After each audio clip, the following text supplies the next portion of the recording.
श्रीगुरुभ्यो नमः। नारायणाय परिपूर्णगुणार्णवाय विश्वोदयस्थितिलयोन्यतिप्रदाय ज्ञानप्रदाय विबुधासुरसौख्यदुःख सत्कारणाय वितताय नमो नमस्ते।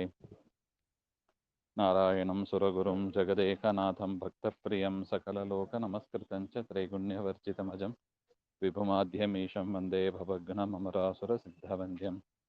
नारायणं नमस्कृत्य नरं चैव नरोत्तमं देवीं सरस्वतीं व्यासं ततो जयमुदीरयेत्।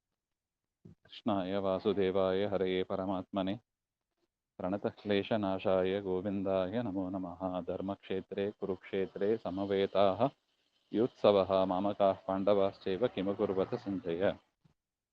ಭಗವದ್ಗೀತೆಯ ಮೊದಲನೇ ಅಧ್ಯಾಯದ 26ನೇ ಶ್ಲೋಕ. ತತ್ರ ಪಶ್ಯತ್ ಸ್ಥಿತಾನ್ ಪಾರ್ಥಃ ಪಿತॄನ್ ಅಥ ಪಿತಾಮಹಾನ್ ಆಚಾರ್ಯಾನ್ ಮಾತುಲಾನ್ ಭ್ರಾತೃನ್ ಪುತ್ರಾನ್ ಪೌತ್ರಾನ್ ಸಖೀನ್ ತಥಾ. ನಿನ್ನೆ ದಿವಸ ನೋಡಿದಂಗೆ ಎರಡು ಸೈನ್ಯದ ಮಧ್ಯದಲ್ಲಿ ರಥವನ್ನ ನಿಲ್ಲಿಸು ಅಂತ ಅರ್ಜುನ ಹೇಳಿದಾಗ ಕೃಷ್ಣ ಪರಮಾತ್ಮ ರಥವನ್ನ ನಿಲ್ಲಿಸಿದ, ಮಾಡಿ ಹೇಳಿದ, ನೋಡಪ್ಪ ಸೈನ್ಯ ನೋಡು ಹಾಗೆ ಅಂತ ಹೇಳಿದ. ಆಗ ಅರ್ಜುನ ಏನನ್ನು ಕಂಡ ಹಾಗೆಂಬುದನ್ನ ಗುರುಗಳು ಇಲ್ಲಿ ವರ್ಣನೆ ಮಾಡ್ತಾ ಇದ್ದಾರೆ. ಅಥ ಪಾರ್ಥಃ ತತ್ರ ಸ್ಥಿತಾನ್ ಪಿತೃನ್ ಪಿತಾಮಹಾನ್, ಅಂದ್ರೆ ತಂದೆಯ ಸ್ಥಾನದಲ್ಲಿ ಇರತಕ್ಕವರನ್ನ ಕಾಣ್ತಾ ಇದ್ದಾನೆ.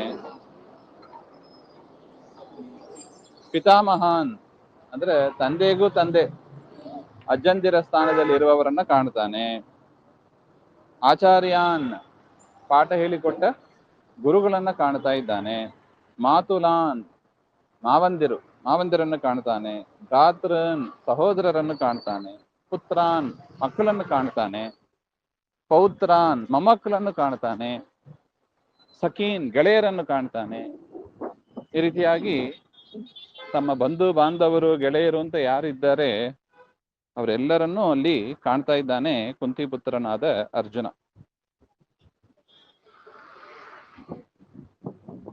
ಶ್ವಶುರಾನ್ ಸುಹೃದಶ್ಚೈವ ಸೇನೆಯೋರುಭಯೋರಪಿ ತಾನ್ ಸಮೀಕ್ಷಸ ಕೌಂತೆಯ ಸರ್ವಾನ್ ಬಂಧೂನ್ ಅವಸ್ಥಿತಾನ್.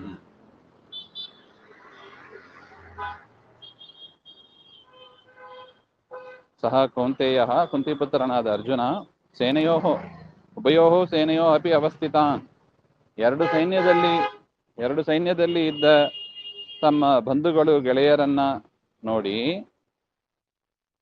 ಬಾಂಧವಾನ್ ಶ್ವಶುರಾನ್ ಮಿತ್ರಾನಿಚ ದೃಷ್ಟ, ಅವ್ರನ್ನೆಲ್ಲ ನೋಡಿ ಅತ್ಯಂತಂ ದುಃಖಿತಃ ಅಭೂತ್ ಸುಹೃದಶ್ಚೈವ ಸಮೀಕ್ಷ್ಯ, ನೋಡಿ ಅವನಿಗೆ ಭಾರಿ ದುಃಖ ಆಯಿತು ಅಂತ ಇಟ್ಕೋಬೇಕು. ಕೃಪಯ ಅಂದ್ರೆ ಮುಂದಿನ ಶ್ಲೋಕದಲ್ಲಿ ಹೇಳ್ತಾರೆ, ಕೃಪಯಾ ಪರಯಾಭಿಷ್ಟ ವಿಷೀದನ್ ಇದಮಬ್ರವೀತ್. ಅವನಿಗೆ ಭಾರಿ ಕೃಪೆ ಉಂಟಾಯಿತು ಅವರ ಮೇಲೆ. ಎಲ್ಲ ನನ್ನವರೇ ಇದ್ದಾರೆ, ಇವರನ್ನು ಹೇಗೆ ಸಂಹಾರ ಮಾಡೋದು ಹಾಗೆ ಅಂತ. ಅರ್ಜುನ ವಾಚ ದೃಷ್ಟವೇಮಂ ಸ್ವಜನಂ ಕೃಷ್ಣ ಯೂತ್ಸುಂ ಸಮುಪಸ್ಥಿತಂ ಸೀದಂತಿ ಮಮ ಗಾತ್ರಾಣಿ ಮುಖಂ ಚ ಪರಿಶುಷ್ಯತಿ ಹಾಗೆ ಅಂತ. ಅಂದ್ರೆ ಪರಯಾ ಕೃಪೆಯ ಆವಿಷ್ಟ, ಬಂಧು ಬಾಂಧವರ ಮೇಲೆ ಭಾರಿ ಕೃಪೆ ಬಂತು ಅವನಿಗೆ. ಅದರಿಂದ ವಿಷೀದನ್, ಅವನ ಮನಸ್ಸು ಖಿನ್ನವಾಯಿತು, ದುಃಖಿತವಾಯಿತು. ಆಗ ಹೇಳ್ತಾನೆ, ಹೇ ಕೃಷ್ಣ ಸ್ವಾಮಿ, ಯುಯುತ್ಸಂ ಸಮುಪಸ್ಥಿತಂ ಇಮಂ ಸ್ವಜನಂ ದೃಷ್ಟ್ವಾ, ಯುದ್ಧ ಮಾಡಬೇಕು ಎಂಬ ಇಚ್ಛೆಯಿಂದ ಸಮ್ಮುಖರಾದ ಈ ನನ್ನವರನ್ನ ನೋಡಿ ಮಮ ಅಂಗಾನಿ ಶಿಥಿಲೀಭವಂತಿ ಮಮ ಗಾತ್ರಾಣಿ ಸೀದಂತಿ ಅಂತ ಮುಂದೆ ಬರುತ್ತದೆ. ನನ್ನ ಅಂಗಗಳು ಶಿಥಿಲವಾಗ್ತಾ ಇದೆ. ಸೀದಂತಿ 29ನೇ ಶ್ಲೋಕ. ಸೀದಂತಿ ಮಮ ಗಾತ್ರಾಣಿ ಮುಖಂ ಚ ಪರಿಶುಷ್ಯತಿ ಬೇಪತುಶ್ಚ ಶರೀರೇ ಮೇ ರೋಮಹರ್ಷಶ್ಚ ಜಾಯತೆ ಹಾಗೆ.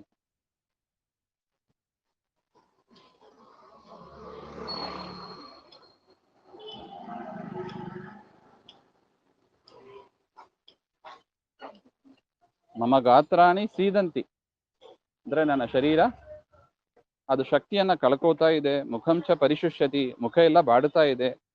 ಮೇ ಶರೀರೇ ವೇಪತುಹು, ನನ್ನ ಶರೀರದಲ್ಲಿ ನಡುಕ ಉಂಟಾಗ್ತಾ ಇದೆ. ರೋಮಹರ್ಷಶ್ಚ ಜಾಯತೆ, ರೋಮಾಂಚನವಾಗ್ತಾ ಇದೆ, ಹಾಗೆ ಅಂತ ಹೇಳ್ತಾ ಇದ್ದಾನೆ.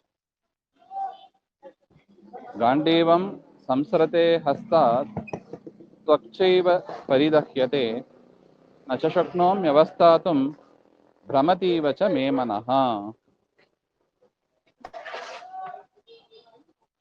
ಗಾಂಡೀವಂ ಹಸ್ತ ಸಂಸ್ರತೆ, ನನ್ನ ಕೈಯಿಂದ ಗಾಂಡೀವ ಧನುಸ್ಸು ಜಾರ್ತಾ ಇದೆ. ತ್ವಕ್ಚ ಪರಿದಹ್ಯತೆ, ಚರ್ಮದಲ್ಲಿಲ್ಲ ಉರಿ ಆ ಥರ ಆಗ್ತಾ ಇದೆ. ಅಹಂ ಅವಸ್ಥಾತುಂ ನ ಶಕ್ನೋಮಿ, ನನ್ನಿದು ನಿಂತ್ಕೊಳ್ಳಿಕ್ಕೂ ಆಗ್ತಾ ಇಲ್ಲ. ಮೇ ಮನಃ ಭ್ರಮತೀವಚ, ನನ್ನ ಮನಸ್ಸು ತಿರುಗ್ತಾ ಇದೆ, ಹಾಗೆ ಅಂತ. ಮಮ ಮನಃ ಭ್ರಮತಿ ಇವ ಅಸ್ತಿ, ತಿರುಗುವಂತೆ ಇದೆ, ಹಾಗೆ ಅಂತ ಕೃಷ್ಣನ ಹತ್ರ ಇಷ್ಟು ವಿಚಾರವನ್ನ ಹೇಳ್ತಾ ಇದ್ದಾನೆ. ಇನ್ನು ಕೆಲವು ಮಾತುಗಳನ್ನ ಹೇಳ್ತಾನೆ, ಅದನ್ನ ಮತ್ತೆ ಸೇರಿದಾಗ ನೋಡೋಣ. ಶ್ರೀಮಧ್ವಾಂತರ್ಗತ ಶ್ರೀ ಕೃಷ್ಣ ಅರ್ಪಣಮಸ್ತು. ಶ್ರೀ ಹರೇ ನಮಃ.